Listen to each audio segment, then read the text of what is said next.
सर्वांना नमस्कार. तुमचं स्वागत आहे माझ्या लॉंग व्हिडिओमध्ये.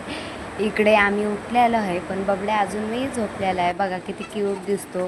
त्यानंतर म्हटलं रात्रीची भांडी पडलेली खूप सारी, तीच घासून घ्यावं म्हणून घासण्याच्या आधी पाणी पिऊन घेतलं पोटभर, कारण ताकद पाहिजे ना एवढी भांडी घासायला. म्हणूनच त्यानंतर सुरुवात केली भांडी घासायला. आधीवर भांड्याचं तर खरकटं काढून घ्यावं म्हटलं, कारण भांडी खरकटं काढली की भांडी घासायला लगेच सुधारतं. आणि ती बेसिनमध्ये होणारी घाण, छी बाबा, मला तर बिलकुल आवडत नाही, पण काय करणार, करावं तर मलाच लागणार आहे ना. आणि इकडे कचरा पण खूप जमा झालेला, कारभाऱ्यांना द्यायचं मला काही लक्षातच नाही राहिला. काय करणार आता, संध्याकाळी आले तर मी देईल त्यांच्यापाशी. त्यानंतर पाणीनं खूप स्लो येत होतं, म्हणून मी बाथरूमचा नळ बंद करून आले की एकदम फास्ट यायला लागलं. त्यानंतर हळूहळू घेतली भांडी घासायला. माझं लक्ष भांडी तर घासत, पण लक्ष सगळं बबड्याकडेच होतं, कारण मला वाटत होतं बबड्या उठतो की काय. म्हणूनच काय करणार, बाळासोबत कामं करणे खूप आणलेलं आहे. बाळाला घेऊन सगळं आवरणं वगैरे खूप अवघड असतं. त्यानंतर पटापट भांडे घासली, किचन वटाही पुसून घेतला. रात्री तर धुतलेला, पण आत्तासुद्धा चहा वगैरे बनवला होता ना, म्हणूनच पुसूनसुद्धा घेतला. त्यानंतर बबड्याला इकडे झुजू करत होती. तर बबड्या कसं बघते, त्याला अर्धा तास कंटिन्यू झोका दिला, पण तो काही झोपला नाही. त्यानंतर संध्याकाळी थोडं ग्रोसरी सामान आणायचं होतं, म्हणूनच कारभारी बाहेर घेऊन गेलेले होते. आणि बबड्या काय माहिती काय मोजत होता बोटाने, त्यालाच माहिती काय मोजत होता. त्यानंतर इकडे मी फ्लावरची भाजी बनवणार होती, तेच सांगत होती.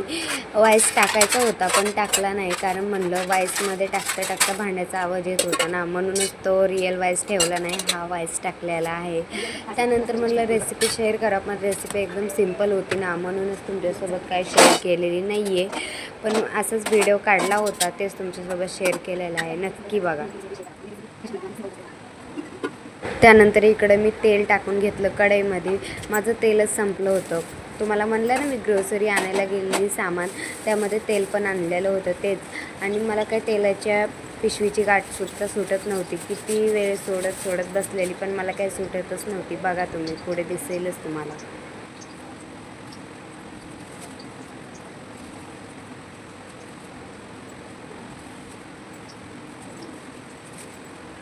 आखरी कंटाळू म्हणलं पिशवीची गाठ काय सुटत नाही, म्हणून कैचीनंच कापून घेतलं.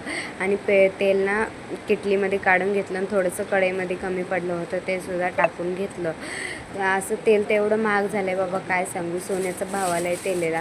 1 लिटरची पिशवी 160 180, म्हणून आम्ही सुट्टंच तेल आणतो. हे ना 160ला भेटून जातं. त्यानंतर गरम तेल झालं की त्यामध्ये जिरं, मोहरी, कढीपत्ता टाकून घेतला, आणि ते चांगलं तडतडलं की त्यामध्ये लसूणसुद्धा टाकून घेतला. पुढे आपला व्हिडिओ कंटिन्यू बघत राहा.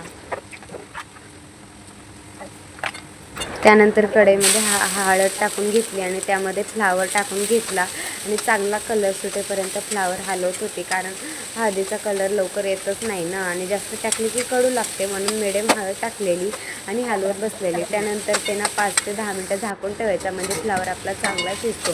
बघा मी इथे झाकून ठेवलेला, फ्लावर ऑलरेडी शिजतच आलेला. मी दाबून बघितलं शिजला आहे की नाही, तर शिजला होता. थोडासा कच्चा होता, पण काय नाही, तो शिजून गेलेला, शिजून जाणारच. त्यानंतर तुमच्यासोबत एक गोष्ट शेअर करायची होती. आजकाल ना मी व्हिडिओ बनवत आहे ना, ते काय लोकांना टोचत आहे, काय माहिती का, कशामुळे. खातो पिते तर मी माझ्या घरचं, पण लोकांना टेन्शन येतं ही का व्हिडिओ बनवते, म्हणून काही लोकांनी मला सबस्क्राईब केलेलं सुद्धा अनसबस्क्राईब करून टाकलं. काय माहिती त्यांना का जळलं नाही माझ्यापासून. मी माझ्या एका छोट्या बाळाला घेऊन व्हिडिओ बनवते, याचा का कोणाला प्रॉब्लेम असणार काय माहिती, देव जाणो. पण मी माझीच असेच प्रयत्न करत राहील. तुम्ही मला नक्कीच साथ द्या. व्हिडिओ बनवण्यात माझा काही चुकला असेल तर प्लीज माफ करा, पण माझ्याच्यानं जेवढे प्रयत्न होतील तेवढं मी तुमच्यासोबत शेअर करत जाईल. माझा प्रयत्न असाच आहे की तुम्हाला माझे व्हिडिओ आवडावेत.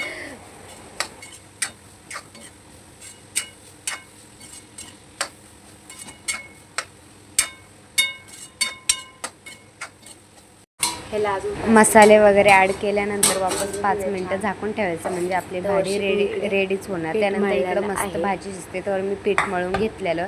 आणि बबड्याची इकडे बघा मावशीसोबत मस्ती कशी चालू आहे. कट टू डे 2 मावशीसोबत मस्ती बबड्याची बघा. मावशीला बाळा काकाला खाऊ घेऊन यायला सांग बघ. त्यानंतर कारभारी दुपारी जेवायला आलेले. तर बघा कारभारानं आमचं कारक म्हणतात आणले तुम्ही मिळत नाही. आणि येताना मला रसगुल्ले पण घेऊन आलेले, तेच मला दाखवत होते. थांबा म्हणलं तुमचं पण एक व्हिडिओ घेते आणि तुम्हाला पण व्हायरल करते. म्हणून कारभारी एवढी भारी ॲक्टिंग करून मला दाखवत होते मी तुझ्यासाठी रसगुल्ले आणले आहेत. रसगुल्ले एवढे महाग बाबा, एक रसगुल्ला 30 रुपयाली. कारभारीने 60 रुपयाचे 2 रसगुल्ले आणले होते. तुम्हाला व्हिडिओ आवडला असेल तर नक्कीच लाईक शेअर सबस्क्राईब करा. भेटूया पुढच्या व्हिडिओमध्ये. Bye bye. घातलेली आहे.